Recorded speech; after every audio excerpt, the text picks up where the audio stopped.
আমরা চারজন চোখে হাত দিয়ে ঢেকে রেখেছি, উদ্দেশ্য রুশো ভাইয়া নাক ফেটে টমেটো হয়ে যাওয়ার সেই বীভৎস দৃশ্য তৃতীয়বার দেখব না। কিন্তু এবার ভীষণ টাইপ কোনো সাউন্ড না আসায় বিস্ময় চোখ থেকে হাত সরিয়ে কি হচ্ছে দেখার জন্য চোখ খুললাম। আমার সাথে বাকিরাও চোখ খুলল। রাত্রি ইচ্ছেমতো কেকের ক্রিম হাতে নিয়ে রুশো ভাইয়ার পুরো মুখে মাখিয়ে চলেছে, আর রুশো ভাইয়া স্টিল সেভাবেই দাঁড়িয়ে আছে। ব্যাপারটা বড়ই অদ্ভুত। রুশো ভাইয়া তো চাইলেই সরে যেতে পারত, কিন্তু ভাইয়া ঠায় দাঁড়িয়ে আছে, আর রাত্রি ভাইয়াকে পুরো ভূত বানিয়ে ছেড়ে দিয়েছে।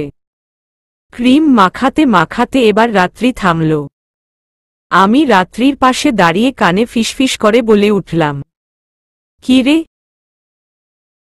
এবার রুশো ভাইয়ার নাকটা বেঁচে গেল কিভাবে? রাত্রি চোখ ছোট ছোট করে আমার কানে ফিসফিসিয়ে উত্তর দিল, আরে মারতে গিয়েই ছিলাম প্রায়, কিন্তু অলরেডি নাক লাল ছিল, এবার মারলে হাড্ডি ভেঙে যেত, তাই ছেড়ে দিলাম। বাট তোর এই ভাইকে বুঝা, নেক্সট টাইম আমার পেছনে লাগলে নাক আর নাকের জায়গায় থাকবে না। হুহ। আমাদের কথার মাঝেই রুশো ভাইয়ার চাপা আওয়াজ ভেসে আসতে লাগল, আহোহো হেই, আমি কিচ্ছু দেখতে পাচ্ছি না, চোখ জ্বলছে। ছুটকি, অগ্নি ব্রো, হেল্প মি প্লিজ। ভাইয়ার চোখে হয়তো ক্রিম ঢুকে গিয়েছে, তাই তাড়াহুড়ো করে আমি ভাইয়ার কাছে গেলাম। ওদিকে অগ্নি ভাইয়া ছুট লাগালো পানি আনার জন্য। নিবিড় ভাইয়া রুশো ভাইয়াকে ধরে এক সাইডে নিয়ে গেল। রুশো ভাইয়া চোখ জ্বলার জন্য ছটফট করছে। আমি টেনশনে পড়ে গেলাম এবার। রাত্রিরও মুখটা শুকিয়ে এলো। মুখে ক্রিম মাখালে ঠিক ছিল, কিন্তু চোখে পর্যন্ত দিতে গেল কেন? হলো এবার তোর শান্তি? রাত্রি, তুই আসলেই রুশো ভাইয়ার সাথে একটু বেশি বেশিই করছিস। ভাইয়া এই পর্যন্ত ইচ্ছে করে কিছুই করেনি। ভাইয়া আমাকে ক্রিম মাখাতে এসেছিল, কিন্তু আমি মাঝ থেকে সরে যাওয়ায় ভুলক্রমে তোর গালে গিয়ে লেগেছে। আমার কথায় হয়তো রাত্রির রিয়ালাইজ হল, আসলেই সে একটু বেশি বেশিই করছে। সরি অনন্যা, আমি আসলে রাগের মাথায়। রাত্রিকে আর বলতে না দিয়ে থামিয়ে আমি আবারও বলে উঠলাম, সরি বলার হলে আমাকে না, রুশো ভাইয়াকে বল। অগ্নি ভাইয়া ততক্ষণে পানি আর টিস্যু নিয়ে হাজির হল। রুশো ভাইয়া একের পর এক পানির ঝাপটা দিতে লাগল। কিছুটা বেটার ফিল করার পর টিস্যু দিয়ে চোখের আশেপাশের ক্রিমগুলো আগে মুছে নিল। ভাইয়ার বাম চোখটা একদম লাল হয়ে গিয়েছে। তখনই নিত্য আপু হাতে একটা ড্রপ নিয়ে এলো, হয়তো চোখে দেওয়ার ড্রপ হবে। রুশো ভাইয়া, এদিকে এসে বসো, এই ড্রপটা দিলে জ্বালা কমে যাবে। অগ্নি ভাইয়া নিত্য আপুর কথা মতো রুশো ভাইয়াকে এনে সোফায় বসিয়ে দিল। সাথে আমরাও পাশে গিয়ে দাঁড়ালাম। রুশো ভাইয়া চোখ বন্ধ করে রেখেছে। জ্বালা করাই চোখের কোণ বেয়ে পানি গড়িয়ে পড়ছে ভাইয়া। তাও রুশো ভাইয়া হাসতে হাসতে বলছে, আরে আমার কিছু হয়নি, তখন একটু জ্বলছিল। Now I am absolutely fine. Don't take any type of tension. চুপ আপ কর তুই, দেখতেই পারছি কেমন আছিস। চোখ খোল, ড্রপটা দিয়ে দেবে নিত্য। অগ্নি ভাইয়া কিছুটা রেগেই রাত্রির দিকে তাকিয়ে কথাটা বলল, তাতে যেন রাত্রি আরও ভয় পেয়ে গেল। নিত্য আপু রুশো ভাইয়ার চোখে ড্রপ দিয়ে কিছুক্ষণ চোখ মেলে ওপরের দিকে তাকিয়ে থাকতে বলল। এদিকে আমার রুশো ভাইয়ার জন্য ভীষণ খারাপ লাগছে। সবসময় ভাইটা আমার হাসি খুশি থাকে, সবাইকে হাসিতে মাতিয়ে রাখে, অথচ নিজের কিছু হলে বুঝতেই দেয় না। একবার আমাকে গাছ থেকে পড়ে গিয়ে ব্যথা পাওয়া থেকে আটকাতে নিজেই আমাকে ঘিরে ধরে পড়ে গিয়েছিল। ভাইয়া আমাকে কভার করে পড়ায় আমার বিন্দুমাত্রও ব্যথা লাগেনি। সম্পূর্ণ আঘাত লেগেছিল রুশো ভাইয়ার। অথচ তখনও ভাইয়া হাসছিল এই বলে, হ্যাঁ রে ছুটকি, মাটিও দেখি তোর মতো নরম হয়ে গিয়েছে। এত ওপর থেকে পড়লাম দুজনে, না তোর লাগলো আর না আমার। আজও তাই আছে রুশো ভাইয়া। রাত্রি রুশো ভাইয়ার পাশে গিয়ে মাথা নিচু করে আমতা আমতা করে বলে উঠল, সশ্রী, আসলে আমি বুঝতে পারিনি যে চোখে চলে যাবে। রুশো ভাইয়া বসা থেকে উঠে বসে রাত্রিকে খুঁটিয়ে খুঁটিয়ে দেখে বলে উঠল, ও হাম alright atom bomb, and you know what? তোমার ওই রাগী ফেসটাই আমার ভালো লাগে। সো এরকম সুরি টুরি বইলু না কিমন? রুশো ভাইয়ার কথা শুনে না চাইতেও হেসে উঠলাম আমি। আমার সাথে সাথে হেসে উঠল বাকি সবাই। অগ্নি ভাইয়ার চাপ বেজায় বেড়ে গেল। আব্বু বিজনেস সামলানোর দায়িত্ব এখনই ভাইয়ার ওপর চাপিয়ে দিয়েছে। ইভেন আব্বুর কালীগদেরও বলে দিয়েছে। নিবিড় ভাইয়ার আব্বু অবশ্য নিবিড় ভাইয়াকে এখনই এসবে জোড়াতে বলেনি। নিবিড় ভাইয়ার ওপর ছেড়ে দিয়েছেন। পড়ালেখা একেবারে শেষ করেই বিজনেসে হাত দিতে চান উনি। আর তো মাত্র কয়েকটা মাসে বাকি। কিন্তু আব্বুর চাপ বেড়ে গিয়েছে।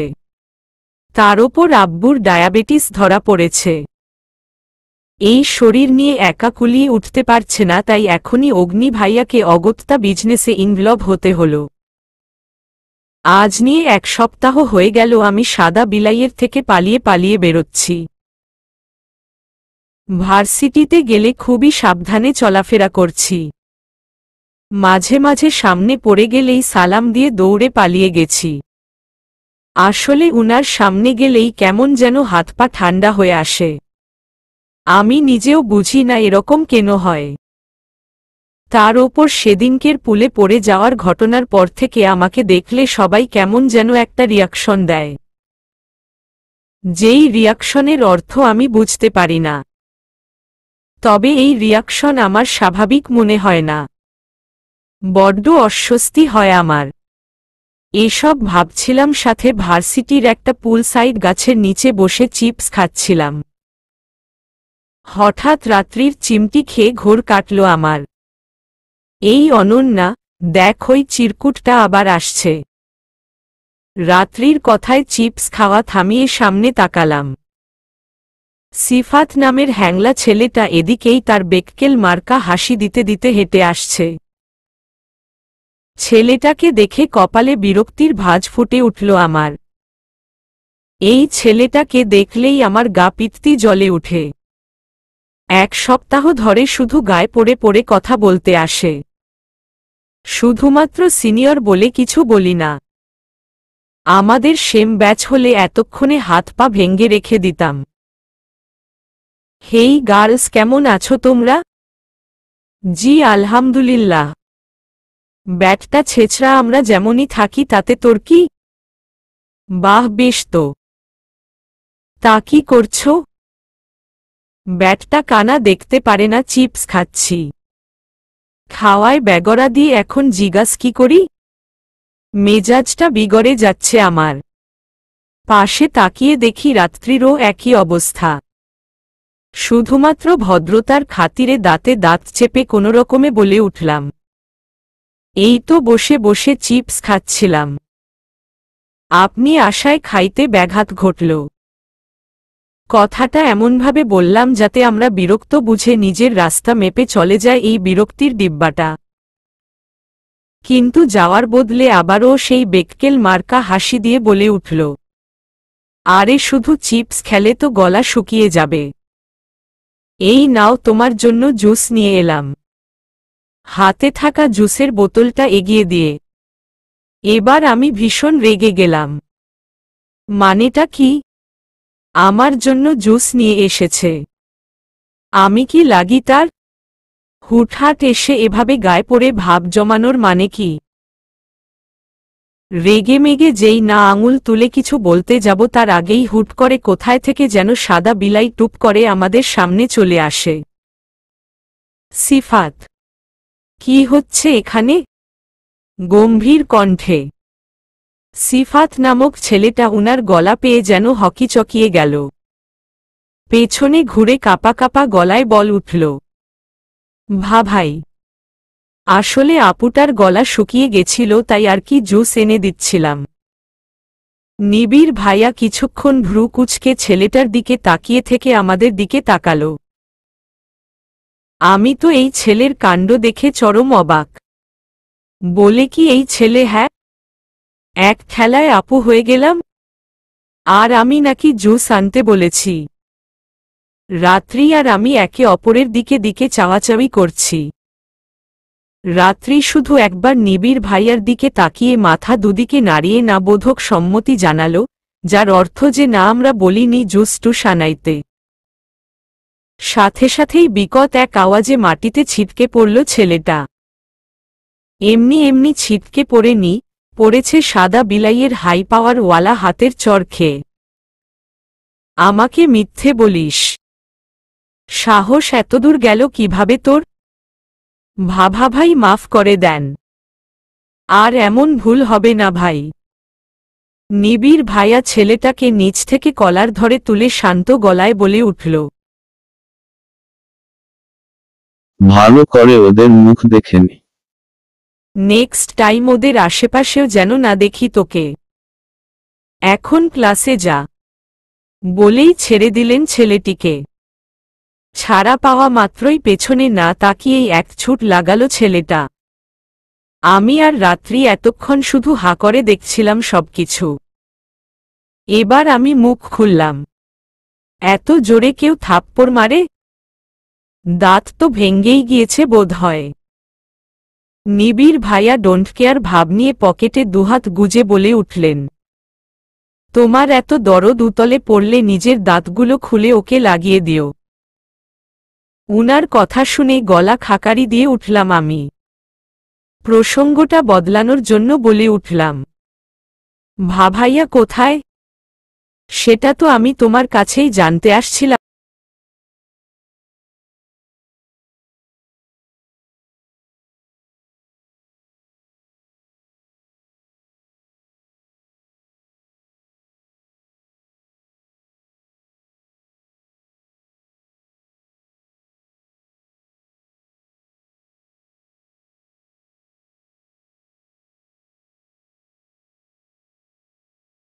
কোথায়?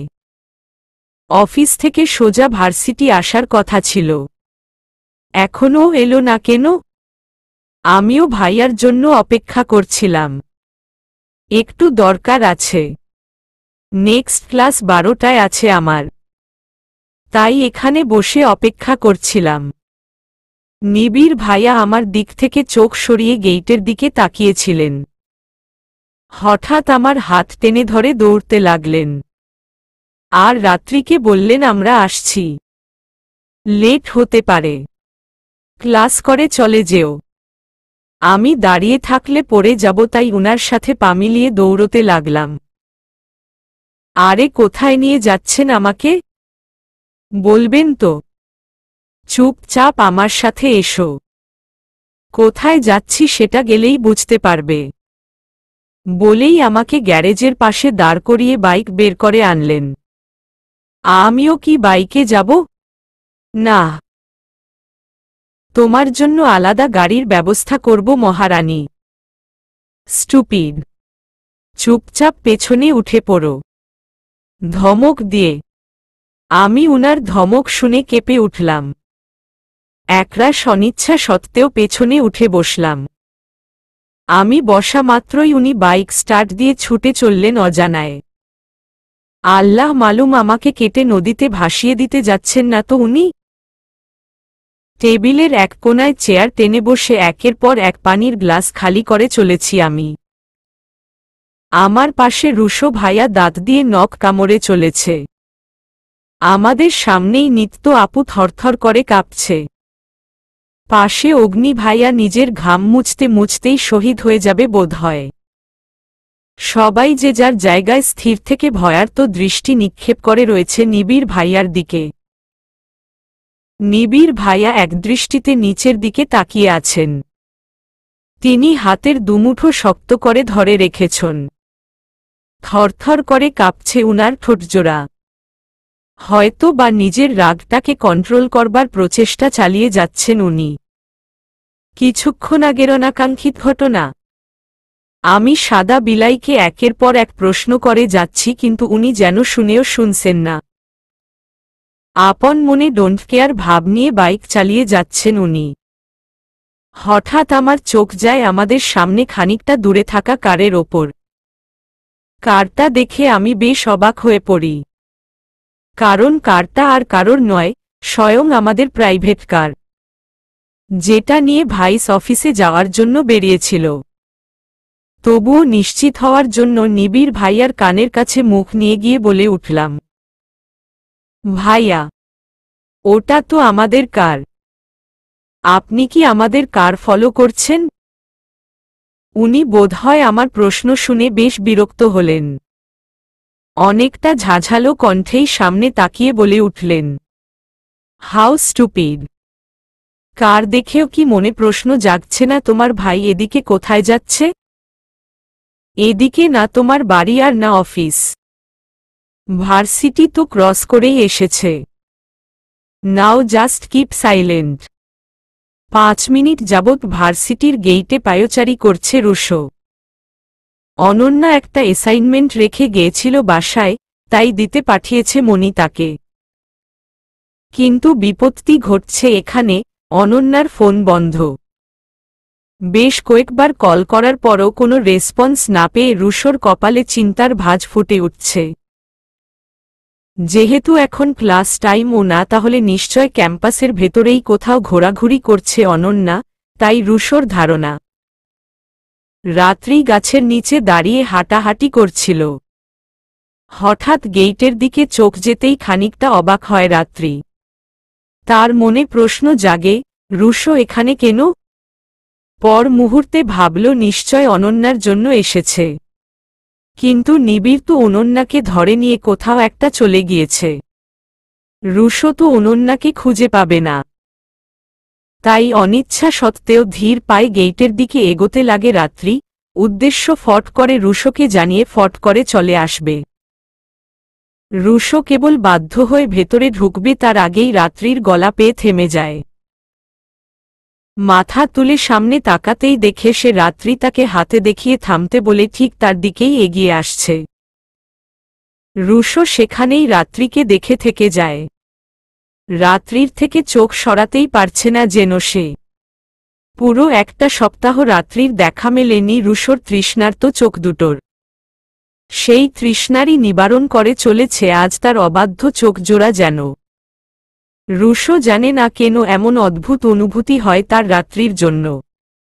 কই আগে তো কখনও কোনো মেয়ের জন্য এমন অনুভূতি হয়নি। বুকের ভেতরে উথালপাতাল হয়নি তো আগে এমন।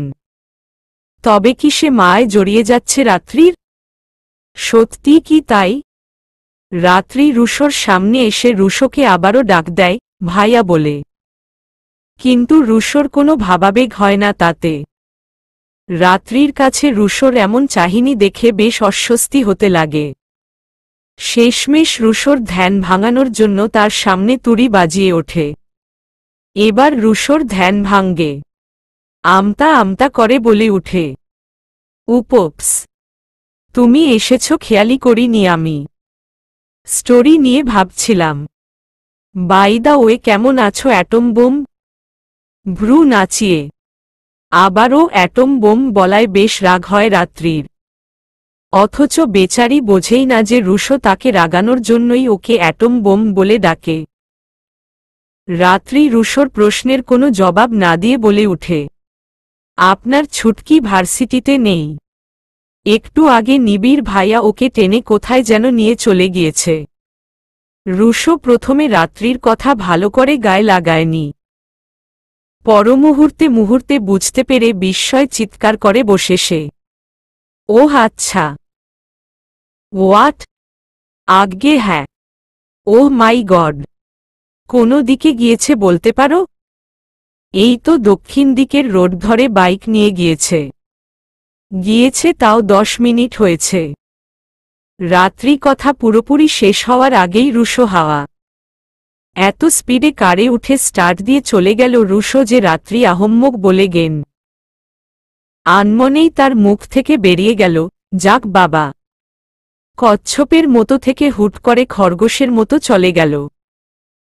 ভাইয়ার কার একটা ক্যাফেতে গিয়ে থামতে দেখে নিবিড় ভাইয়াও বাইক থামিয়ে আমাকে নামতে ইশারা করলেন। সাথে নিজেও নেমে গেলেন। আমাকে ভাইয়ার ওপর নজর রাখতে বলে বাইকটা রোডের এক সাইডে পার্ক করে এলেন। অগ্নি ভাইয়া কার থেকে বেরিয়ে হন্তদন্ত হয়ে ছুটে চলল ক্যাফের ভেতরে। ভাইয়াকে দেখে যা বুঝলাম ভাইয়া ভীষণ দুশ্চিন্তায় আছে। নিবিড় ভাইয়া আমাকে কমান্ডারদের মতো ফলো মি বলেই ধীর পায়ে এগোতে লাগলেন ক্যাফের ভেতরে। এমন একটা জায়গায় গিয়ে থামলেন যেখান থেকে ভাইয়াকে দেখা গেলেও ভাইয়া আমাদের দেখতে পারবে না, কারণ ভাইয়া চেয়ারের উল্টো দিকে বসেছে। আমি শুধু অবাকের ওপর অবাক হয়ে চলেছি। আমি আরও অবাকের শীর্ষস্থানে পৌঁছলাম ভাইয়ার সামনে থাকা মানুষটাকে দেখে। ভাইয়ার সামনে মাস্ক পরিহিতা একটা মেয়ে বসে আছে। আগে সাদা এপ্রন জড়ানো, দেখেই বোঝা যাচ্ছে কোনো মেডিকেলের স্টুডেন্ট, কিন্তু মাস্ক দিয়ে মুখ ঢাকা থাকায় স্পষ্ট বোঝা যাচ্ছে না মেয়েটার মুখ। মেয়েটা কথা বলতে বলতে ভাইয়ার হাত চেপে ধরে কান্না করা শুরু করে দিল, যা দেখে আমি পুরাই ভ্যাবাচেকা খেয়ে গেলাম। অগ্নি ভাইয়ার মুখ দেখা না গেলেও ভাইয়ার মুভমেন্ট দেখে বোঝা যাচ্ছে যে ভাইয়া মেয়েটাকে কান্না করতে বারণ করছে। এসব দেখে আমার মনের মাঝে হাজারো প্রশ্ন হাবুডুবু খেয়ে চলেছে যেন। হঠাৎ নিবিড় ভাইয়ার দিকে চোখ যাওয়ায় আমি ভয়ে আঁতকে উঠলাম। উনার চোখ থেকে যেন লাভা ছড়াচ্ছে, সেই লাভায় যেন ধ্বংস করে দেবেন উনি সবকিছু। এর মধ্যেই কোথায় থেকে যেন রুশো ভাইয়া আমাদের পাশ কাটিয়ে দৌড়ে ক্যাফের ভেতরে ঢুকে যায়। সবই যেন আমার মাথার ওপর দিয়ে চলে যাচ্ছে। রুশো ভাইয়া আবার এখানে কোথায় থেকে আসলো? রুশো ভাইয়া ভেতরে ঢোকা মাত্রই অগ্নি ভাইয়া আর সাথে থাকা মেয়েটা ধরফরিয়ে উঠে দাঁড়ায়। অগ্নি ভাইয়া রুশো ভাইয়াকে উদ্দেশ্য করে আমতা আমতা করে বলে উঠে, রুরুশো তুই? রুশো ভাইয়া তাড়াহুড়ো করে ঢুকায় অগ্নি ভাইয়াকে খেয়াল করেনি তখন। ভাইয়ার গলা পেয়ে উল্টো দিকে ঘুরেই রুশো ভাইয়া একটা স্বস্তির নিঃশ্বাস ফেলল। রুশো ভাইয়া অগ্নি ভাইয়াকে টাইডলি হাগ করে পাশে থাকা মেয়েটাকে দেখে জিজ্ঞাসা করে উঠল, ব্রোহু ইচ্ছি? রুশোর ভাইয়ার প্রশ্ন করাই মেয়েটা নিজের মাস্ক খুলে ফেলল, আর সাথে সাথেই আমার চোখ রসগোল্লার আকার ধারণ করল। আমি বিস্ময় আয়া আয়া করে চেঁচিয়ে বসলাম। আমার চিৎকার শুনে অগ্নি ভাইয়া, রুশো ভাইয়া আর নিত্য আপু ঘাড় ঘুরিয়ে এই আওয়াজের উৎস খুঁজতে ব্যস্ত হয়ে পড়ল।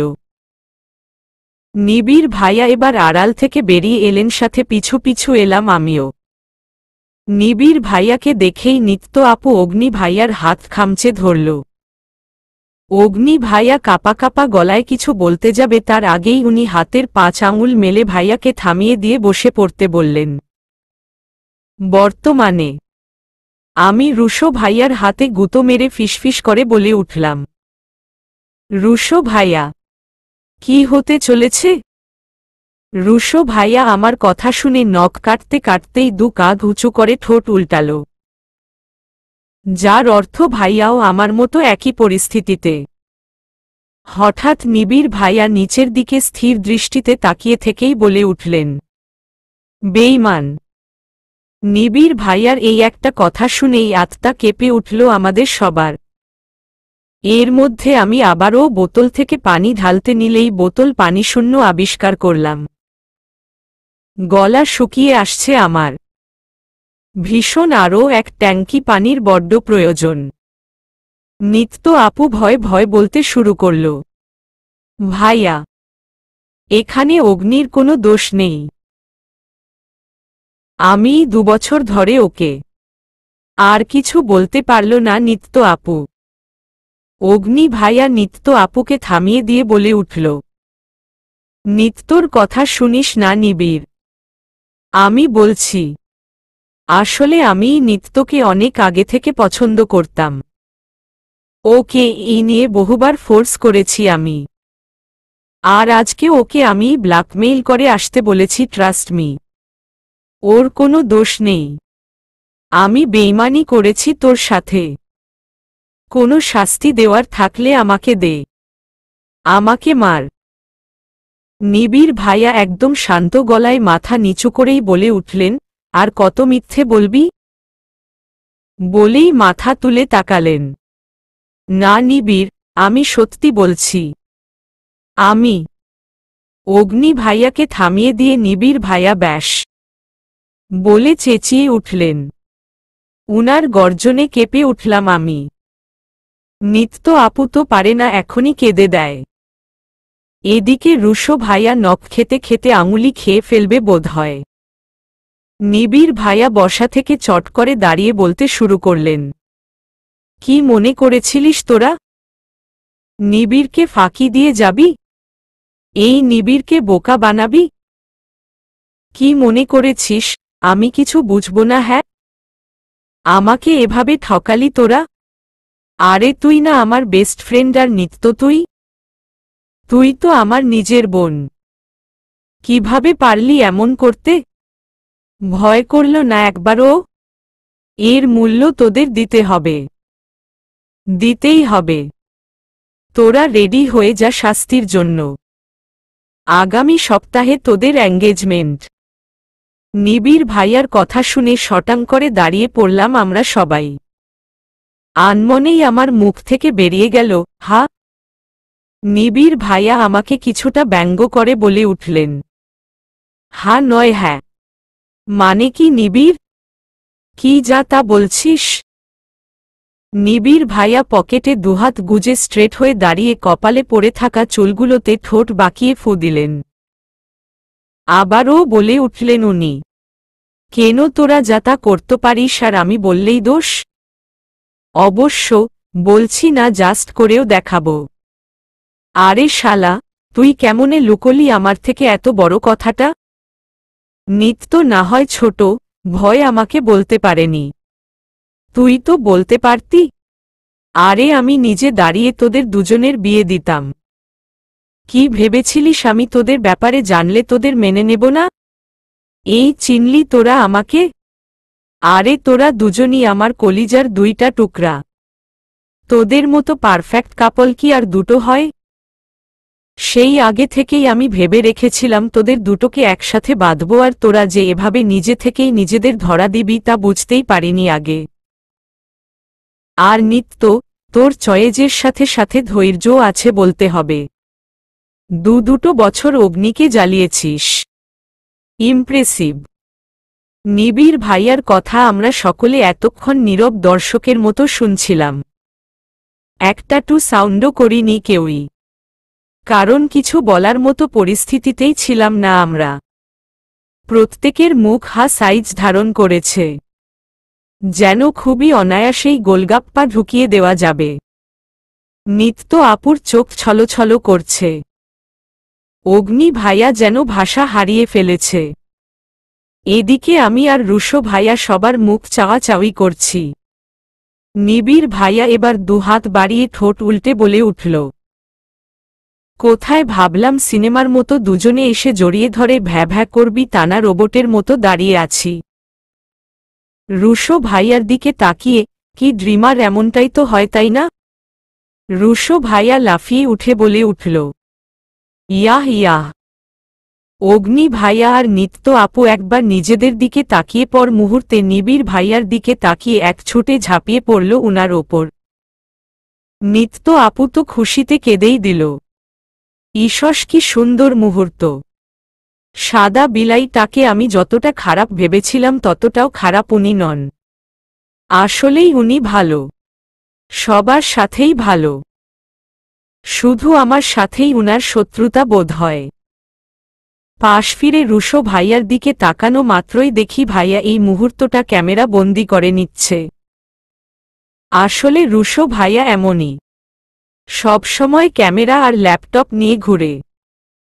ক্যামেরায় যখন তখন ছবি তুলে আর ল্যাপটপে যেখানে সেখানে বসে লেখালেখি করে। এমনকি অফিসেও। আরে আরে, হয়েছে হয়েছে, এবার ছাড় পড়ে যাব তো আমি। নিবিড় ভাইয়া উপরিউক্ত উক্তি শুনে চোখ মুছতে মুছতে নিত্য আপু আর অগ্নি ভাইয়া উনাকে ছেড়ে সোজা হয়ে দাঁড়াল। এ ব্যাটা, তুই বুঝলি কিভাবে রে বলতো? অগ্নি ভাইয়ার প্রশ্নে মুচকি হাসলেন উনি। ঠোঁটের কোণে হাসি ঝুলিয়ে রেখেই বলে উঠলেন, একটা কথা কি জানিস? না তুই ঠিকমতো মিথ্যে বলতে পারিস আর না নিত্য। তোর হঠাৎ হঠাৎ করে হাওয়া হয়ে যাওয়া, যখন তখন মন খারাপ করে থাকা, এসবেই আমার আগে থেকে সন্দেহ হতো। আর রইল তোদের মনের কথা জানা, সেটা তো তোদের চোখ দেখলেই ধরে ফেলা যায়। যদিও সবাই সেটা পারবে না, তবে আমি পারি। উনার কথার মাঝেই সাইকেল চালিয়ে হাত উঠিয়ে বলে উঠলাম আমিও প্রায় ধরেই ফেলেছিলাম। আমার কথায় চোখ ছোট ছোট করে অগ্নি ভাইয়া আমার দিকে তাকালো। নিত্য আপু লজ্জায় পড়ে গেল। রুশো ভাইয়া আর নিবিড় ভাইয়া আমার বাচ্চামো দেখে ফিক করে হেসে দিল। পর মুহূর্তে নিত্য আপু মুখটা মলিন করে বলে উঠল, কিন্তু ভাইয়া, আব্বু যে আমার বিয়ে ঠিক করে ফেলেছে। কাল রাতে আমি আব্বুকে এই নিয়ে কারো সাথে ফোনে কথা বলতে শুনেছি। নিবিড় ভাইয়া নিজের সিল্কি চুলগুলোতে আঙুল চালিয়ে বলে উঠল, শুনেছিস? কারণ আমি তোকে শুনিয়েছি। কাল আব্বুকে বলেছিলাম তোকে শুনিয়ে শুনিয়ে বিয়ের কথা বলতে। না হলে তো এভাবে হাতে নাতে ধরতে পারতাম না। বলেই হাসলেন উনি। আর নিত্য আপু রেগেমেগে তেড়ে গিয়ে নিবিড় ভাইয়া গায়ে কিলঘুষি বসাতে লাগল। আমরা সবাই হেসে ফেললাম দুই ভাই বোনের এমন খুনসুটি দেখে। বাপরে, কত বুদ্ধি নিয়ে চলেন সাদাবিলাই, ভাবা যায়। রুশো ভাইয়া তো খুশিতে আমার হাত ধরে লাফাতে লাগল। আমরা দুজনেই জোরে বলে উঠলাম, হিপ হিপ হুররে, বাসায় লাগবে এবার বিয়ে। আম্মুকে ঘিরে আমি, অগ্নি ভাইয়া, রুশো ভাইয়া, নিবিড় ভাইয়া আর নিত্য আপু বসে আছি, সবার চোখেই অস্থিরতার ছাপ। আমি আবারও পানির গ্লাস হাতে নিয়ে বসে আছি। না, এভাবে প্রতিবার পানি খেতে উঠতে যাওয়া সম্ভব নয়, তাই পানির জগটাই তুলে নিয়ে এলাম। আমার পাশে রুশো ভাইয়া আবারও নিজের দাঁতগুলোকে নেইল কাটার বানিয়ে ফেলেছে। বুঝি না আমি, আমাদের এই দুভাই বোনের এরকম অদ্ভুত অভ্যেস হলো কি করে। আমি টেনশনে পানি খেয়ে পেট ফুলাই আর রুশো ভাইয়া দাঁত দিয়ে নখ কাটতে কাটতে বোধহয় আঙ্গুলি খেয়ে ফেলে। অবশ্য অগ্নি ভাইয়ার এরকম অভ্যেস না থাকলেও খুবই লজ্জাজনক এক মারাত্মক অভ্যেস আছে। আর সেটা হলো হাঁটু কাঁপা। ভাইয়া টেনশনে পড়ে গেলে ঘামার সাথে সাথে হাঁটুতে ভূমিকম্পের সৃষ্টি করে ফেলে, যেটা বর্তমানে ঘটে চলেছে। সবাই টেনশনে আম্মুর দিকে মনোযোগী থাকায় ভাইয়ার হাঁটু কাঁপার দৃশ্য নজরে না দিলেও আমি বেশ দেখতে পাচ্ছি। নিত্য আপু যদি দেখত তবে নির্ঘাত মৃগী রোগ ভেবে চিকিৎসা করাতে নিয়ে যেত। এই নিয়ে নিবিড় ভাইয়া আর রুশো ভাইয়া মিলে আম্মুকে ইনিয়ে বিনিয়ে অনেক কথাই বুঝিয়েছে, তবে জানি না কতটুকু সফল হয়েছে। কারণ আম্মুর এখন পর্যন্ত কোনো পজিটিভ রিয়াকশন চোখে পড়েনি আমার। আম্মু শুধু ভাইয়াদের কথাগুলো শুনেই গেছে, মস্তিষ্ক পর্যন্ত নিয়ে গেছে কিনা সন্দেহ। নিত্য আপু এই প্রথম আম্মুর সামনে মাথা নত করে বসে আছে। আসলে এতক্ষণ উৎসুক দৃষ্টিতে চেয়ে থেকেও আম্মুর কোনো উত্তর না পেয়ে আপু ধরেই নিয়েছে আম্মু রাজি নন। তাই নিজের মায়ের মতো দেখে আসা মামনিকেও যেন আজ অচেনা লাগছে তার। সাথে অগ্নি ভাইয়া তো টেনশনে একেবারে চুপসে গেছে। এমনি সময় হলে আমি ভাইয়ার এরকম নার্ভাস ফেস দেখে হেসে কুটিকুটি হয়ে যেতাম। কিন্তু এই মুহূর্তে ভাইয়ার অসহায়ত্বটা বড্ড কষ্ট দিচ্ছে আমায়। অনেকক্ষণ যাবৎ আম্মুর কোনো হেলদোল নেই দেখে নিবিড় ভাইয়া বুক ফুলিয়ে একটা দীর্ঘশ্বাস টেনে বলে উঠলেন, মামনি। আম্মু এবার নড়েচড়ে বসে কপাল কুঁচকে বলে উঠল, আমি নিত্যকে নিজের বৌমা বানাতে পারবো না ব্যাস। আম্মুর উচ্চারিত এই একটা সেন্টেন্স যেন মুহূর্তেই কত শত প্রাণ চুরমার করে শেষ করে দিল। দুমড়ে মুচড়ে উঠল আমার হৃদয়ে। নিত্য আপু প্রায় কেঁদেই দেবে যেন। রুশো ভাইয়ার হুঁশ নেই কখন যে কাটা বাদ দিয়ে আঙ্গুল চুষতে শুরু করে দিয়েছে। এদিকে নিবিড় ভাইয়া আর অগ্নি ভাইয়া যেন এখনও এক টুকরো আশা নিয়ে করুণ চোখে আম্মুর মুখপানে চেয়ে রয়েছে। এই ভয়ানক হৃদয় ভাঙ্গা পরিস্থিতিতে আবারও পিপাসায় পেল আমায়। এবার সাথে গ্লাস না থাকায় অগত্যা জগ উঁচু করে হা করে পানি খেতে লাগলাম আমি।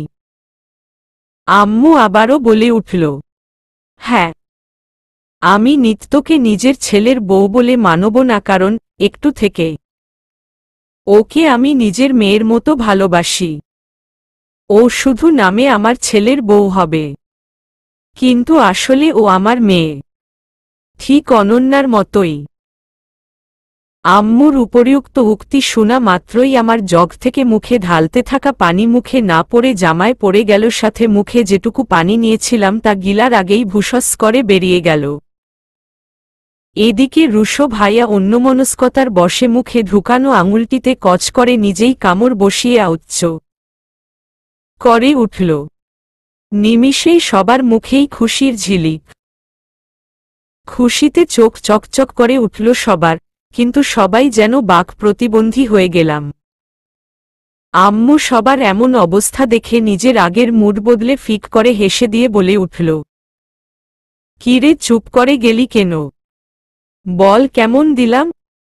রুশো ভাইয়া মামনির কথার পরিপ্রেক্ষিতে আনমনেই বলে উঠল, ওত্তেরি, কি চিজ তুমি মনি, থরিদের আগেই হয়ে গিয়েছিলে সবার শনি। হায়রে ফ্লেভার চেঞ্জের খনি, তাই তো তোমাকেই খুঁজছে এই দুচোখের মনি। ওগো রং পাল্টানো অনামিকা, হবে কি আমার গল্পের নায়িকা? আম্মুর নাম অনামিকা। রুশো ভাইয়ার এমন অদ্ভুত কবিতায় সবাই তার দিকে কয়েক সেকেন্ড স্থির দৃষ্টি রেখে পর মুহূর্তে হু হা করে হেসে উঠলাম। আম্মু মুখ ফুলিয়ে বলে উঠল, এই বয়সে এসে নায়িকা বানাচ্ছিস? আমি যখন অনুর বয়সী ছিলাম তখন কত সুন্দর ছিলাম। তখন কোথায় ছিলিস? রুশো ভাইয়া মাথা চুলকে বলে উঠল, কোথায় আবার? তোমার বোনের পেটে। এবার সবার হাসির বেগ যেন আরও বেড়ে গেল। উফফ, রুশো ভাইয়াও হয়েছে একটা হাসির ডিব্বা। সত্যিই ভাইয়ার যে বউ হবে সে নিঃসন্দেহে অনেক লাকি হবে। রুশো ভাইয়া মাথা চেপে ধরে বসে আছে। পাশেই চুপচাপ চিন্তিত হয়ে বসে আছি আমরা সবাই। রুশো ভাইয়ার মতো এত হাসিখুশি মানুষের মলিন মুখটা নিতে পারছি না আমরা কেউই। নিবিড় ভাইয়া আবারও রুশো ভাইয়াকে জিজ্ঞেস করলেন, হেই ড্রিমার, কি হয়েছে সেটা বলবে তো? আমি সলিউশন বের করবই, ট্রাস্ট মি। রুশো ভাইয়া এবার হাত সরিয়ে মুখ তুলে তাকাল। বাচ্চাদের মতো ঠোঁট উল্টে বলে উঠল, কি বলবো ব্রো, এবারের স্টোরিটাও হিট হলো না। এত ভালো ক্যারেক্টারগুলো অ্যাড করলাম তাও হলো না। নিবিড় ভাইয়া আর অগ্নি ভাইয়া নিজেদের মধ্যে ইশারায় কিছু কথা বলে আবারও কিছুক্ষণ নীরবতা পালন করলেন। তারপর হুট করেই নিবিড় ভাইয়া বলে উঠলেন, একটা কথা মন দিয়ে শুনো রুশো, স্টোরিতে কিন্তু শুধু অন্যদের ফলো করে ফিলিংস অ্যাড করলে সেটা খুব একটা ভালো প্রমোশন পাবে না।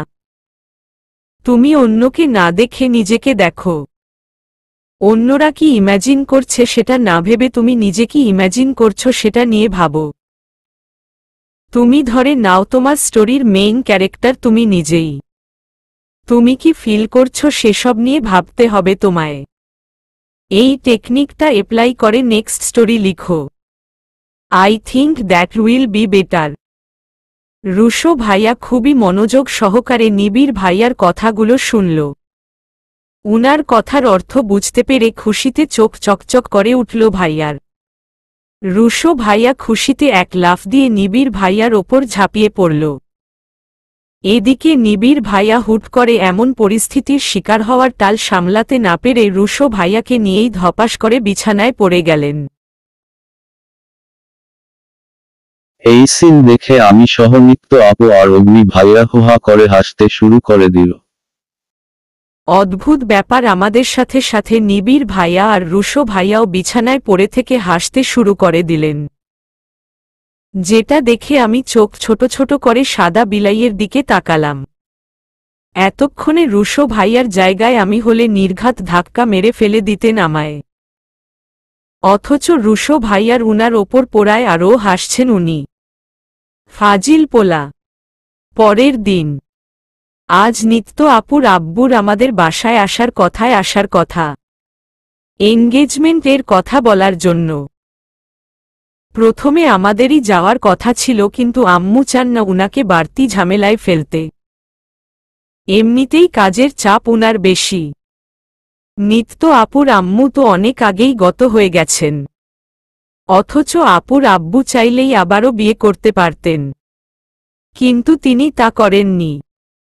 আপুর মুখের শোনা তারা একে অপরকে ভীষণ ভালোবাসতেন।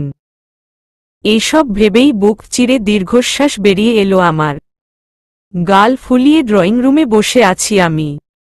অবশ্য ইচ্ছে করে ফুলিয়ে নেই, তারও যুক্তিসঙ্গত কারণ রয়েছে। কারণটা হলো আমার আক্কেল দাঁত গজাচ্ছে। গালের ডান সাইড ফুলে বোম হয়ে আছে আমার। নিজেকে আয়নায় দেখতেই হাসি পাচ্ছে আমার নিজেরই। আর তো ভাইয়ারা, সেই কখন থেকে অগ্নি ভাইয়া আমার মজা নিয়ে চলেছে, রুশো ভাইয়া না হাসলেও দাঁত কেলিয়ে আমাকে সান্ত্বনা দিয়ে যাচ্ছে এই বলে, আরে ছুটকি, তোর এত কম বয়সে আক্কেল হবে ভাবা যায়? অনেকের তো বুড়ো বয়সে হয়। তখন হয়ে কোনো লাভ আছে নাকি? শুধু ব্যথাটা বেশি করে বুড়ো বয়সে উঠলে। কিন্তু এরা আমার মুড অফের কারণ বুঝতে পারছে না। মোট কথা, আমি এই ফোলা গাল নিয়ে ভার্সিটি যেতে পারবো না।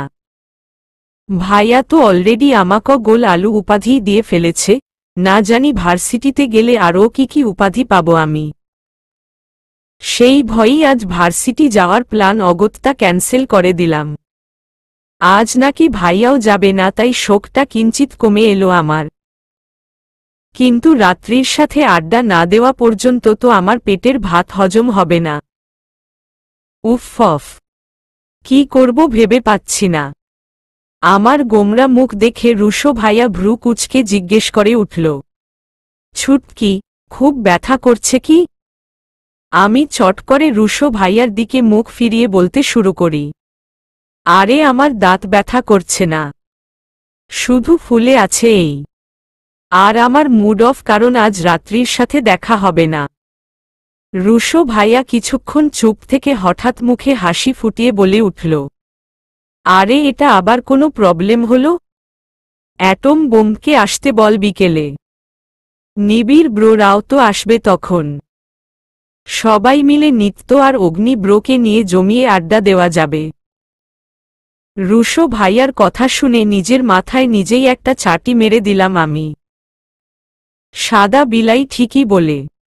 আমি আসলেই একটা স্টুপিড। রাত্রিকে আসতে বললেই যেখানে হয়ে যায় সেখানে আমি মুখ গোমরা করে বসে আছি। গলা শুকিয়ে যাচ্ছে আমার। আজ এই দাঁতের ব্যথার জন্য দুপুরে খাইনি আমি। যদিও বাম দিক দিয়ে খাওয়া যেত, তবুও কেন যেন খেতে ইচ্ছে করেনি। এদিকে বিকেল গড়িয়ে সন্ধে নেমে যাচ্ছে, তাও রাত্রির কোনো খবর নেই। নিত্য আপুরা অনেকক্ষণ আগেই এসেছে। ড্রয়িং রুমে বসে সবাই সবকিছু ফাইনাল করে নিত্য আপু আর অগ্নি ভাইয়াকে একা কথা বলতে পাঠিয়েছে। বর্তমানে অগ্নি ভাইয়া আর নিত্য আপু ছাদে অবস্থান করছে, আর আমি কিচেনে জুস নিতে এসেছি। নিত্য আপুর আব্বু আর আমার আম্মু আব্বু বসে গল্প করছেন, কিন্তু নিবিড় ভাইয়াকে কোথাও দেখতে পারছি না। কে জানে কোথায় গেলেন উনি। জুসের গ্লাসে চুমুক দিতে দিতে অন্যমনস্ক হয়ে হাঁটতে গিয়ে ঠাস্য করে পিলারের সাথে ধাক্কা খেয়ে ব্যালেন্স সামলে দাঁড়ালাম আমি। মাথা তুলে সামনে তাকাতেই আমার মুখ হা হয়ে গেল। এ কি? এত কোনো পিলার নয়, এত জলজান্ত সাদা বিলাই। উনি নিজের পরিহিত শার্টের দিকে চোখ বড় বড় করে তাকিয়ে আছেন। তার কারণ আমার হাতে থাকা জুসের গ্লাসের অনেকটা জুস উনার শার্টে পড়ে গিয়েছে। স্টুপিড! চোখ কি পকেটে খুলে রাখো তুমি? কি করলে এটা? আমার পুরো শার্টই তো ভিজিয়ে দিলে। আমি জিভে কামড় দিয়ে উনার ধমক শুনে যাচ্ছি। আল্লাহ কেন যে বারবার উনার সাথেই আমার অ্যাক্সিডেন্ট ঘটিয়ে ফেলেন তা উনিই জানেন। হায় আল্লাহ! এখন কি করব আমি? ভাবতে ভাবতেই একটা বুদ্ধি এলো মাথায়।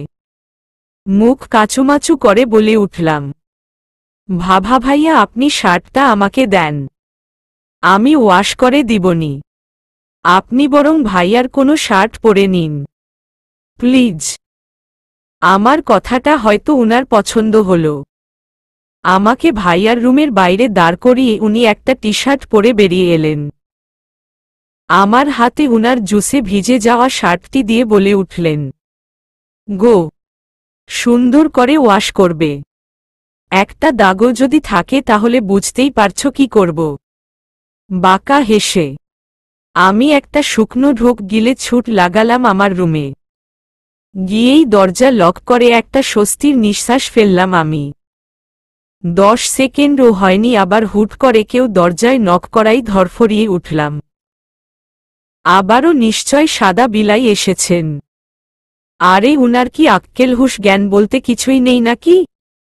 রুমে আসলাম 1 মিনিটও হয়নি, তাতেই শার্ট ফেরত নিতে এলেন নাকি? রেগেমেগে দরজা খুলতেই আমি হা হয়ে গেলাম। আমার সামনে একটা ময়দা সুন্দরী দাঁড়িয়ে আছে। একটু ভালো করে দেখে বুঝলাম এটা আর কেউ না, আমার বেষ্টু রাত্রি। ওই হা করে দাঁড়িয়ে কি দেখছিস? ঢুকতে দিবি না? তুই হঠাৎ এত সেজেগুজে এসেছিস কেন রাত না দিন? এবার বুঝলাম এই জন্যই আসতে আসতে তোর সন্ধে লেগে গেল। শাকচুন্নি! কখন থেকে অপেক্ষা করছিলাম আমি জানিস? এই দেখ, পেট ফুলে রয়েছে। কত কথা জমা আছে ভাব। হয়েছে হয়েছে, মন চাইল তাই সাজলাম। আমার গালের দিকে তাকিয়ে, এই তোর গাল ফুলে গেছে কেন বলতো? উফ, এই ভয়টাই পাচ্ছিলাম আমি। প্রসঙ্গ এড়াতে রাত্রিকে টেনে এনে খাটে বসিয়ে আমি ওয়াশরুম যেতে যেতে বলে উঠলাম, আক্কেল হচ্ছে আমার, যেটার অভাবে তুই আজও বেক্কেল। বলেই ওয়াশরুমে ঢুকে গেলাম আমি। রাত্রি হয়তো আমার বলা কথার কোনো মিনিং বুঝতে না পেরে এতক্ষণে মাথা চুলকানো শুরু করে দিয়েছে। চুলকোলে চুলকোক, আমার কি? আপাতত এই জুসে ভরা সাদা বিলাইয়ের সাদা শার্টের সাথে যুদ্ধ করা শুরু করি আমি। রাত্রি অনন্যার অপেক্ষা করছিল, কিন্তু 5 মিনিটেও না বের হওয়ায় বোর হয়ে রুম থেকে বেরিয়ে এলো রাত্রি। ওর চোখজোড়া শুধু এখন অগ্নিকেই খুঁজে চলেছে। নিবিড়ের আব্বুকে নিচে দেখেও তেমন কোনো অর্থ বুঝতে পারেনি রাত্রি, কারণ উনাদের আসা যাওয়া খুবই কমন। রাত্রি হেঁটে হেঁটে রুশো যেই রুমে ছিল সেই রুম ক্রস করছিল, এমন সময় রুশোর চোখ যায় রাত্রির দিকে। নেভি ব্লু কালারের সিল্কের শাড়ি পরেছে সে, কানে বড় বড় ঝুমকো, চুলগুলো কোমর পর্যন্ত ছেড়ে দেওয়া, সাথে ভারী মেকআপে যেন অপরূপ লাগছে তাকে। রাত্রি হাঁটতে হাঁটতে রুশোর রুম ক্রস করে ছাদের দিকে এগোতে লাগল। রাত্রিকে ছাদের দিকে যেতে দেখে রুশো রাত্রিকে আটকাতে তার পেছনে পেছনে রুম থেকে বেরিয়ে যায়। অগ্নির কাঁধে মাথা দিয়ে রেখেছে নিত্য। তার অবাধ্য চুলগুলো অগ্নির বুক জুড়ে বিরাজ করছে। এই হালকা বাতাসে দুজনই যেন প্রেমের জোয়ারে ভাসতে শুরু করে দিয়েছে। দুজনেরই দৃষ্টি শূন্যে। নীরবতার মাঝেও যেন তারা মনে মনে কথোপকথন চালিয়ে যাচ্ছে। রাত্রি ছাদে পা রাখা মাত্রই এই দৃশ্য দেখে থমকে দাঁড়ায়। তার চোখ থেকে অবলীলায় নোনা জল গড়িয়ে পড়তে শুরু করে। তার ইচ্ছে করছে চিৎকার করে কাঁদতে, কিন্তু সেই শক্তিটুকুও যেন পাচ্ছে না সে। রাত্রিকে দরজাতেই থেমে যেতে দেখে রুশো থেমে যায়। সে রাত্রির মুভমেন্ট পর্যবেক্ষণ করতে থাকে। হঠাৎ রাত্রির চোখ পানি দেখে বুকের ভেতর ছ্যাঁত করে ওঠে রুশোর। দুমড়ে মুচড়ে যেতে থাকে তার শত শত আশা। তাহলে কি তার সন্দেহই ঠিক ছিল? রাত্রি অগ্নিকে ভালোবাসে। তাহলে তো রাত্রি ভেঙে পড়বে। সে যে রাত্রিকে কষ্ট পেতে দেখতে পারবে না। রাত্রি এক পা দু পা করে পেছাতে পেছাতে একসময় উল্টো দিকে ঘুরে কাঁদতে কাঁদতে ছুট লাগায়। রাত্রিকে আসতে দেখে রুশো দেয়ালের অপর পাশে নিজেকে আড়াল করে সরে দাঁড়ায়। হাজারো দুশ্চিন্তা ভর করতে থাকে তার মাথায়। কেমন এক চিনচিনে অসহ্যকর ব্যথা হতে থাকে বুকের বাম পাশে। রাত্রির জন্য ভয় হতে শুরু করে রুশোর। রাত্রির ছুটে নিচে নেমে যাওয়া দেখে কিছুক্ষণ স্ট্যাচুর মতো দাঁড়িয়ে থাকে সে। হঠাৎ রাত্রি যদি কিছু করে বসে ভেবেই রুশো ততক্ষণাৎ নিচে নেমে আসে। রুশো, রাত্রি ওভাবে বেরিয়ে গেল কেন? তুই কি আবারও ঝগড়া করেছিস ওর সাথে? মনি। রাত্রি বাড়ি থেকে বেরিয়ে গেছে শুনে এক অজানা ভয় এসে বাসা বাঁধে রুশোর মনে। মনিকে চিন্তা করতে মানা করে এক ছুটে বেরিয়ে যায় রুশো। এদিকে দুজনের এভাবে বাড়ি থেকে বেরিয়ে যাওয়ায় চিন্তায় পড়ে যায় সবাই। অন্যমনস্ক হয়ে রোডের মাঝ বরাবর হেঁটে চলেছে রাত্রি। এই নিয়ে দু তিনটে গাড়ির সাথে ধাক্কা লাগতে লাগতে বেঁচে গিয়েছে সে। এমন সময় ওপর পাশ থেকে একটা ট্রাক ফুল স্পিডে ছুটে আসছে তার দিকে। কিন্তু রাত্রির সেদিকে কোনোই ভ্রুক্ষেপ নেই। ট্রাক ড্রাইভারটাও মাতাল। মদ খেয়ে দুলতে দুলতে ট্রাক চালিয়ে যাচ্ছে লোকটি। ট্রাকটা একদম কাছাকাছি চলে আসা মাত্রই কেউ হ্যাচকা টান মেরে রাত্রিকে রোডের সাইডে নিয়ে গিয়ে সজোরে থাপ্পড় মেরে দেয় তার গালে। গালে হাত দিয়ে ছলছল চোখে চেয়ে রয়েছে রাত্রি। তার ঠিক সামনে হাতের মুঠো শক্ত করে ধরে জোরে জোরে নিঃশ্বাস নিয়ে চলেছে রুশো। রক্তরাঙা চোখে রাত্রির দিকে তাকিয়ে আছে সে। থরথর কাঁপছে রুশোর গোলাপি আভায় মোড়ানো ঠোঁটজোড়া। গায়ের ফর্সা রং পাল্টে লালচে বর্ণ ধারণ করেছে। দুপাশের চুলের চিপ বেয়ে ঘাম গড়িয়ে পড়ছে। রোড সাইডের সোডিয়াম বাল্বের আলোয় স্পষ্ট দেখা যাচ্ছে রুশোর এমন ভয়ানক রূপ। রাত্রি রুশোর এমন রূপের সাথে পূর্ব পরিচিত নয়। সে তো সবসময় দাঁত কেলিয়ে থাকা হাস্যজল রুশোকে চেনে। কখনো কোনো পরিস্থিতিতেই রাগতে দেখিনি রুশোকে সে।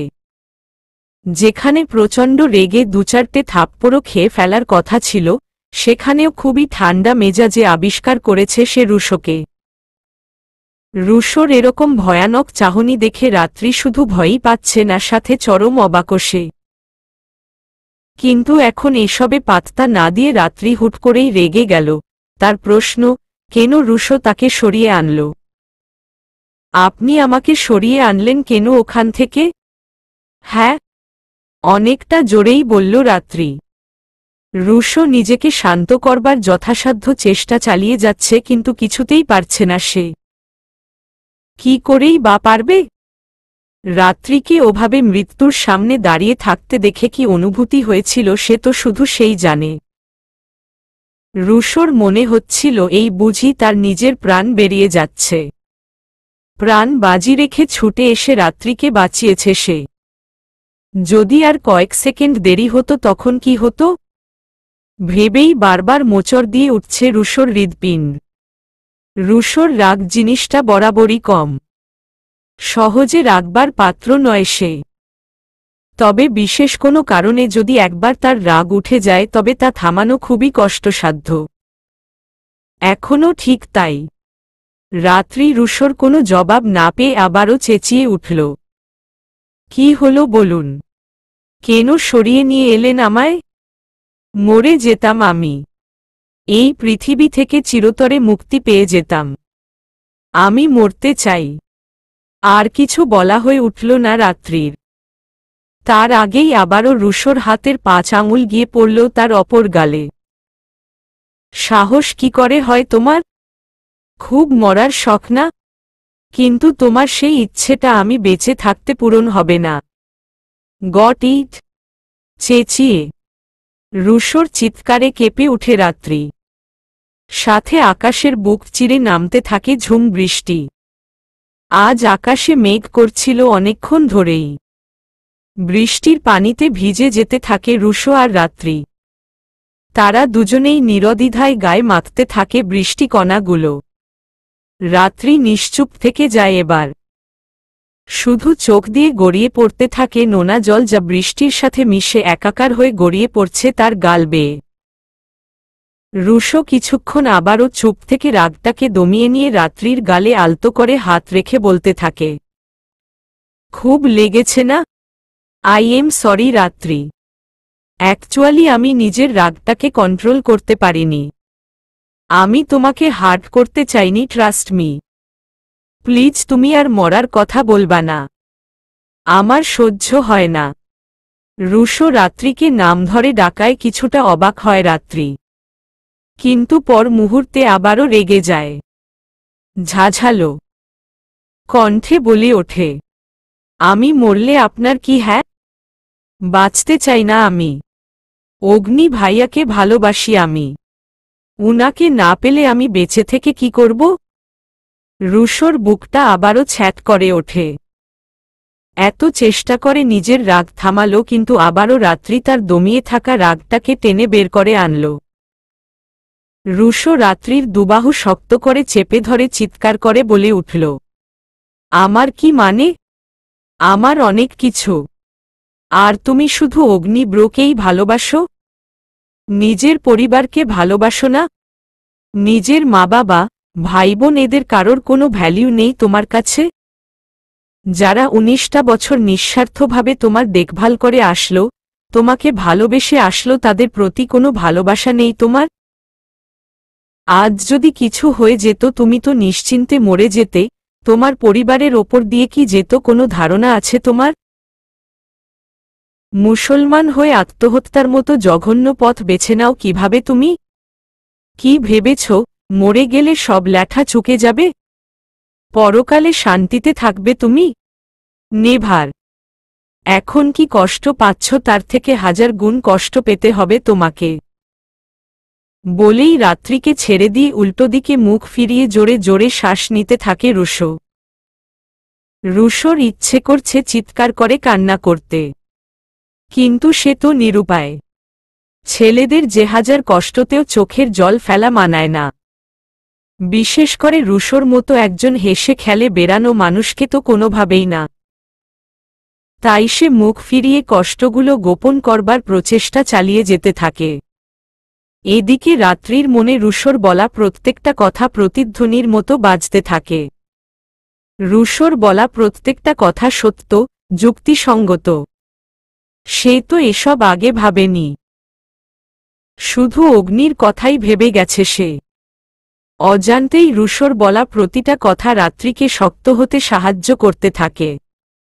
রাত্রি কিছুক্ষণ চুপ থেকে একটা দীর্ঘশ্বাস টেনে রুশোকে উদ্দেশ্য করে বলে ওঠে, ধন্যবাদ আপনাকে ভাইয়া। রুশো এতক্ষণ উল্টো দিকে ঘুরে চোখ বন্ধ করেছিল। রাত্রির কথা কানে পৌঁছানো মাত্রই চট করে ঘরে দাঁড়ায় সে।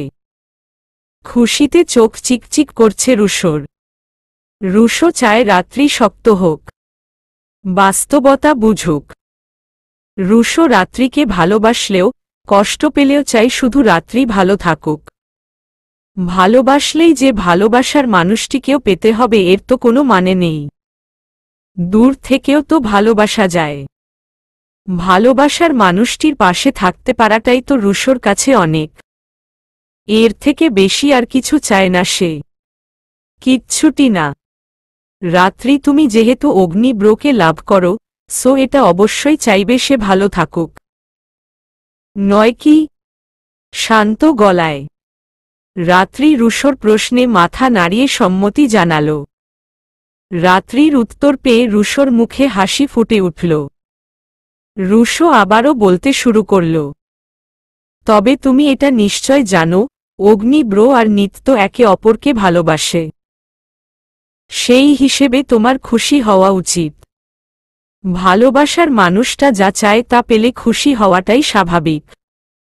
রুশোর কথায় মুখে হাসি ফুটে উঠল রাত্রির। একটা দীর্ঘশ্বাস ফেলে রাত্রি বলে উঠল, আপনি ঠিক বলেছেন ভাইয়া। আমি আসলে তখন নিজের সেন্সে ছিলাম না। ব্রেইন কাজ করছিল না। সবকিছু কেমন ধোঁয়াশা বলে মনে হচ্ছিল আমার কাছে। রাত্রি কথার মাঝে রুশো রাত্রিকে হেঁচকা টান মেরে নিজের বুকের সাথে জড়িয়ে নেয়। তাদের পাশ কাটিয়ে দ্রুতবেগে যাওয়া ট্রাকটির টায়ার দ্বারা ছিটকে পড়া কাদাজল রাত্রির গায়ে একটুর জন্য লাগতে লাগেনি। ট্রাকটি যেতেই রুশো রাত্রিকে তৎক্ষণাৎ ছেড়ে দিয়ে বলে উঠে, সরি, তোমাকে না সরালে এতক্ষণে কাদার ভূত হয়ে যেতে। তোমার মতো অ্যাটম বোম্ব কাদায় মেখে গেলে একদম পেতনি লাগবে।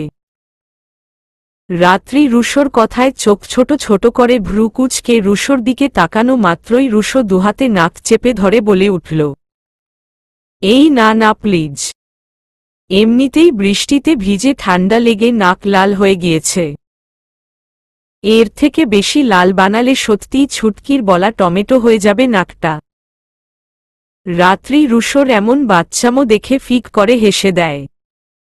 তার হাসি দেখে রুশো হেসে ফেলে। মুগ্ধ দৃষ্টিতে চেয়ে থাকে রাত্রির ওই মুখখানায়। বৃষ্টিতে ভিজে খিলখিল করে হাসতে থাকা প্রেয়সীকে যেন অপরূপ লাগছে তার কাছে। রাত্রি রুশোকে বোকার মতো হা করে থাকতে দেখে বলল, চলুন এবার যাওয়া যাক। ঠান্ডা লেগে যাবে তো। রুশো মুচকি হেসে সম্মতি জানিয়ে রাত্রির পাশে হাঁটা ধরল। আম্মু কি হলো বলো তো? সেই কখন বেরিয়েছে ওরা? বৃষ্টিও তো হচ্ছে, ফোনেও পাচ্ছি না কাউকে। রাত্রি তো ফোন আমার বিছানাতেই ফেলে গেছে। রুশো গেছে তো? চিন্তা করিস না, ড্রাইভারকেও তো পাঠিয়েছি খুঁজতে, ঠিক চলে আসবে। আমাদের কথার মাঝখানেই আগমন ঘটে রাত্রি আর রুশো ভাইয়ার। আমরা সবাই ওদের দিকে তাকিয়ে অবাক হয়ে যাই। দুজনেই ভিজে একাকার হয়ে গিয়েছে। টপ করে পানি পড়ছে দুজনের শরীর বেয়ে। আম্মু দৌড়ে দুটো টাওয়াল এনে দুজনের গায়ে জড়িয়ে দিয়ে বলে উঠল, কোথায় গিয়েছিলিস তোরা? হিসেব আছে কোনো? সবাই কত টেনশনে ছিলাম। রুশো ভাইয়া টাওয়াল দিয়ে মাথা মুছতে মুখ কাচুমাচু করে বলে উঠল, আসলে মনি, ওকে একটু রাগিয়ে দিয়েছিলাম, তাই রাগ করে বেরিয়ে গিয়েছিল। সরি, আর এমন হবে না। রুশো, কবে সিরিয়াস হবি তুই? এমন মজা কেউ করে? তোদের নিয়ে আমি আর পারি না। তোর মাকে কমপ্লেইন দিতে হবে। রুশো ভাইয়া আম্মুকে জড়িয়ে ধরতে গিয়েও থেমে গেল, কারণ ভাইয়ার গা ভেজা। অসহায়ভাবে ঠোঁট উল্টে বলে উঠল, সরি মনি, আর হবে না, প্লিজ, এটাই লাস্ট টাইম। আম্মু আর কিছু বলল না, ড্রাইভার আঙ্কেলকে ফোন করে ঘুরে আসতে বলল। সাথে রুশো ভাইয়াকে অগ্নি ভাইয়াকে ঘরে পাঠিয়ে দিল, আর আমায় বলল রাত্রিকে নিজের ঘরে নিয়ে গিয়ে চেঞ্জ করিয়ে আনতে। আমিও আর কথা বাড়ালাম না। রাত্রিকে নিয়ে ঘরে চলে এলাম। সবাই নিশ্চিত হলেও আমার মনে কেমন একটা খটকা থেকেই গেল। এত ছোট কারণে তো আর জল এতদূর গড়াবে না। রাত্রির এক্সাক্টলি ঠিক কি হয়েছিল তা আমাকে জানতে হবে। আজ না হোক কাল জানতেই হবে। রাত্রিকে আজ থেকে যেতে বললাম। আন্টিকে ফোন করে অনেক তেল লাগিয়ে তবে কাজ হল। বৃষ্টির দোহাই দেওয়ার পরই থাকতে দিতে রাজি হলেন আন্টি।